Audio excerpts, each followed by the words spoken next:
gente vai conversar um pouquinho sobre o tema e sobre o problema. Vamos comigo até a lousa? Como que a gente define um problema, então? Né? Acho que a gente já fez a visita em loco, né? A gente já tem todos os dados que foram coletados e agora eu preciso sentar para conversar com os meus colegas e com o meu tutor a respeito do problema que a gente vai estudar, a respeito do tema que a gente quer aprofundar durante o desenvolvimento do projeto integrador. Então, o ponto inicial é definir um lugar para o desenvolvimento dessa atividade. Vai ser no Hangouts? Vai ser numa outra plataforma? Ou vai ser presencialmente no polo? Então é importante que vocês tenham definido qual será o local, né, do desenvolvimento dessa tarefa.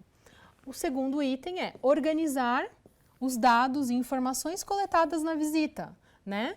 Então, aqui vocês precisam compartilhar com todos os elementos do grupo quais foram os itens coletados, quais foram as impressões. Lembra que a gente conversou sobre o caderno de campo. Então, essa é a hora de colocar tudo que foi conversado, tudo que foi anotado dentro de algum lugar, né, de algum espaço, para que vocês todos tenham acesso e consigam delimitar o tema que será abordado, né, e também o problema que será trabalhado ao longo do projeto integrador.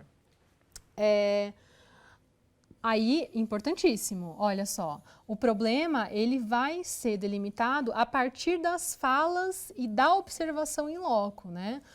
A gente entende que o projeto integrador, né, lembra do Design Thinking, então vocês precisam ter claro que o foco é no usuário, o foco, né, está em desenvolver algo que seja de fato aplicável a um determinado ambiente, que seja algo que realmente vá trazer algum tipo de contribuição para aquele lugar que vocês estão indo trabalhar, né, enfim, indo desenvolver o projeto integrador, tá? Então, isso daqui é importantíssimo, fala e observação em loco. Isso daqui é o que vai mover a definição do problema de cada grupo, tá? E nessa semana, então, os objetivos que a gente tem é a definição do problema e dos desafios. Se basear na escuta e na observação realizadas para convergir o pensamento e chegar a um problema. Um problema sempre é o que? É uma pergunta, né? Então, como podemos resolver determinado problema num determinado espaço de tempo, espaço físico. E o item 2 é escolher quais problemas serão estudados na busca por soluções inovadoras. Então, aqui isso quer dizer o seguinte, que eu posso ter mais de um problema, porque, afinal de contas, vocês estão trabalhando em grupo, então você pode ter ali, de repente, vocês conseguiram levantar 3 problemas. Qual é o problema que vai ser colocado em prática? Qual é o problema que o grupo isso vai escolher, né, para desenvolver ao longo do projeto integrador, tá bom? Então, isso é importantíssimo. Como eu disse já, compartilhe os dados de entrevistas com cada integrante para que todo mundo do grupo tenha acesso a esse material. Então, compartilhem por meio do Google Drive, por meio das plataformas que existem, todos esses documentos, ou mesmo tirem fotos e compartilhem as fotos, enfim. É importante que todo mundo tenha acesso a esses materiais para que vocês consigam analisar e olhar para esses materiais e, a partir desse olhar, definir qual vai ser o foco do trabalho a ser desenvolvido nas semanas seguintes, tá bom? Então, a ideia aqui é que o grupo consiga organizar todas as informações de modo que agrupe para que o contexto geral faça sentido e, a partir disso, busque insights e conexões entre os dados, tá? Então, a gente precisa, nesse momento, tratar os dados e observar o que vocês conseguiram levantar para chegar na definição e no delineamento do problema, tá bom? Então, agora é o momento da gente conhecer quais são as possibilidades de análise de dados. Vamos lá comigo? Então, aqui a gente tem 2 formas de organização de dados. Esse é o mapa da empatia. E esse é uma demonstração de como os dados podem ser organizados, tá? Com divisões, com post-its de cores e formatos diferentes, tá bom? Então, O mapa da empatia, para que serve? Para a gente conseguir identificar o nosso sujeito, né, da pesquisa, né, o sujeito para quem eu estou desenvolvendo uma determinada ação. E ele é chamado de mapa da empatia porque a gente vai entender melhor o que esse sujeito quer, o que esse sujeito pensa, né? Aqui no mapa, então, a gente tem, por exemplo, ó, o que pensa e sente, o que ouve, o que vê, o que fala e faz. Aqui, quais são as dores e quais são as necessidades. A ideia nesse modelo é que vocês consigam responder a essas perguntas, e se for o caso, podem até trocar as perguntas, mas o foco aqui é definir quem é o meu sujeito. Vocês podem verificar aqui em cima, inclusive, ó, tem o nome e tem a idade. Bom, se nós estamos desenvolvendo uma ação para um determinado público, um determinado sujeito, e eu preciso levar em consideração aquilo que ele me contou durante a minha primeira visita, esse mapa ele é essencial para que a gente consiga caracterizar esse sujeito de forma adequada, né?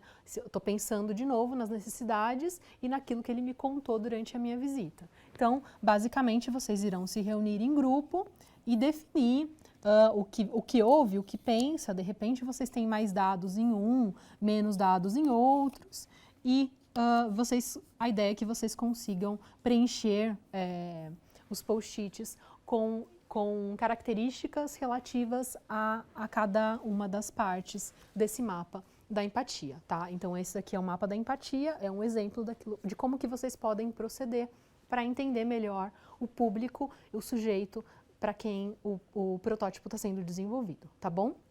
O segundo exemplo é basicamente são várias colunas, né, com post-its em que vocês vão definir, então, as categorias. Aqui não está preenchido, mas vocês poderiam elencar algumas categorias aqui em cima, e a partir disso, pequenas falas, né, pequenas itens, né, enfim, que foram coletados em campo, e vocês podem, de repente, usar colorido só em um lado, por exemplo.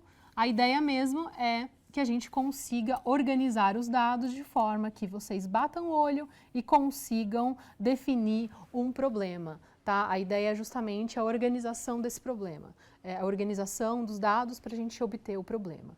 É interessante pensar em post-it, por quê?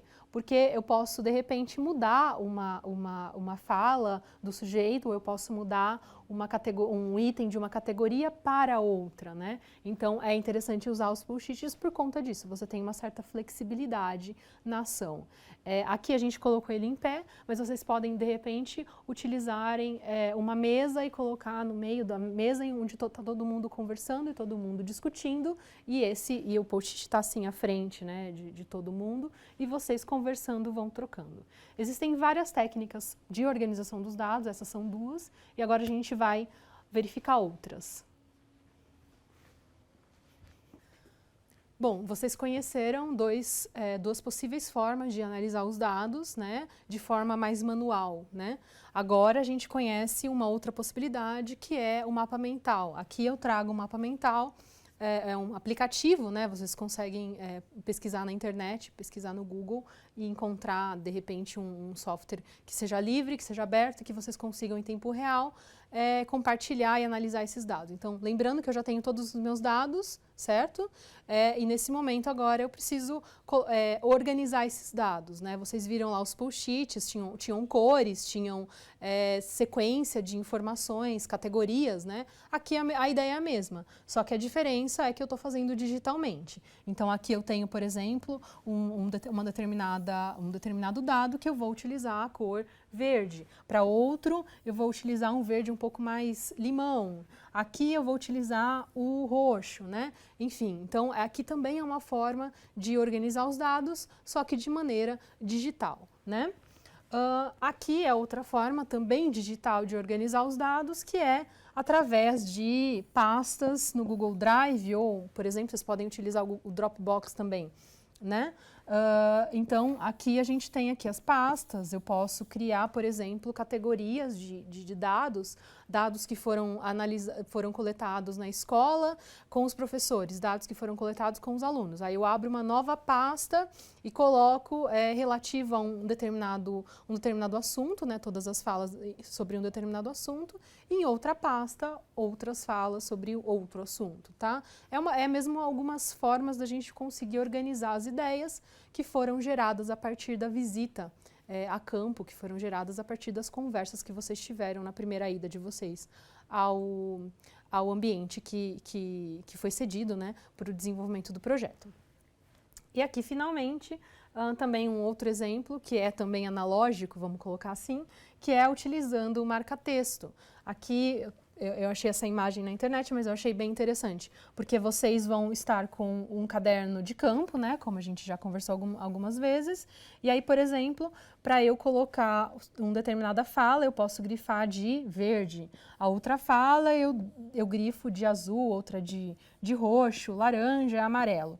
Então, eu consigo criar dentro também do meu caderno de campo uma organização dos dados, né, para que eu consiga visualmente depois tratar esses dados e criar categorias, criar formas de você focar o seu trabalho, né, de você chegar num problema que tenha sido escolhido com informações coletadas de fato dentro da escola ou dentro da empresa ou, enfim, dentro do ambiente onde está sendo realizado o seu projeto, tá? De novo, o foco é no usuário. Então, não é algo que eu tenha que escolher por algo que eu acredito ou por já ter uma ideia pronta quando eu vou visitar o espaço, mas sim algo que é criado e construído a partir dos dados que eu coletei em campo, tá bom? Então, aqui, lembrando que, então, o problema é uma pergunta, então ela sempre tem que ter isso daqui, tá? É um problema mesmo, é uma pergunta mesmo que vocês precisam formular, enfim. A gente sempre sugere iniciar essa pergunta com a expressão como podemos e aí dar sequência a essa problematização. Eu também tenho que pensar, um item bastante importante se os problemas que foram elencados são bons, né? Então, para isso, a gente sugere que vocês façam essas 5 perguntas essenciais para entender se esse problema que foi gerado, né, a partir dos materiais que foram coletados, né, a partir de fotos, a partir de conversas, a partir de tudo que vocês coletaram na visita a campo, se esse problema, né, foi realmente relevante e possível de ser resolvido. Então, pergunta 1. O desafio é centrado no ser humano? Ou seja, eu fiz o meu desafio, eu escolhi o meu problema de pesquisa a partir dos dados que eu coletei a campo, né? Aí, de novo, aquilo que eu já comentei.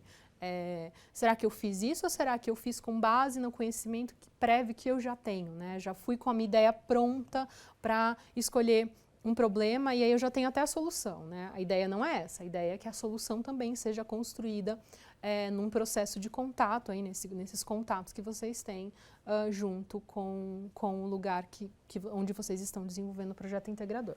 A outra pergunta está claro como chegou à conclusão? É relevante para o público? Vale a pena trabalhar esse desafio? E, finalmente, a mais importante, né, uma das mais importantes, é possível de ser resolvido? Né, porque, de novo, vocês vão ter que montar um protótipo, vocês vão ter que desenvolver um protótipo. Será que esse problema ele é possível de ser resolvido? Né? Lembrando que eu não tenho 1 ano para resolver, eu tenho 6 meses para resolver. Então, ele é possível de ser resolvido em 6 meses? Eu tenho material para resolver ele? Né? Eu tenho condições de resolvê-lo, né? Eu não posso, por exemplo, dizer que que determinado problema é muito fácil de ser resolvido. Basta eu conversar com o prefeito e pedir mais dinheiro para que ele resolva determinado problema da escola ou, enfim, da empresa ou de uma cidade, né? Porque isso não é fácil de ser feito. Você não vai conseguir fazer com que um prefeito te receba, né, de maneira rápida, simples, no tempo que a gente tem, e ao mesmo tempo, enfim, de repente dê um dinheiro que precisa ser investido para resolver determinado problema. Então, a gente precisa pensar em coisas que são viáveis de serem resolvidas, de serem implantadas, tá bom? Então, muito bem, o problema é uma pergunta que deve ser clara e objetiva, tá? Então, aqui eu trago um exemplo. O tema é tecnologia como suporte para o ensino. A minha hipótese é a tecnologia ajuda na assimilação de conteúdos de probabilidade, tá? Aqui eu estou tratando do tema, estou tratando do curso de matemática, por exemplo. Então, baseado nisso daqui, eu tenho o seguinte problema. Como a tecnologia pode dinamizar as aulas presenciais expositivas para o ensino de conteúdos de probabilidade, tá? Então, esse é um exemplo de problema que poderia ser criado, que é fácil de ser resolvido. Você vai escolher uma determinada escola para trabalhar com um determinado professor e tratar com ele disso ao longo dos 6 meses, tá bom?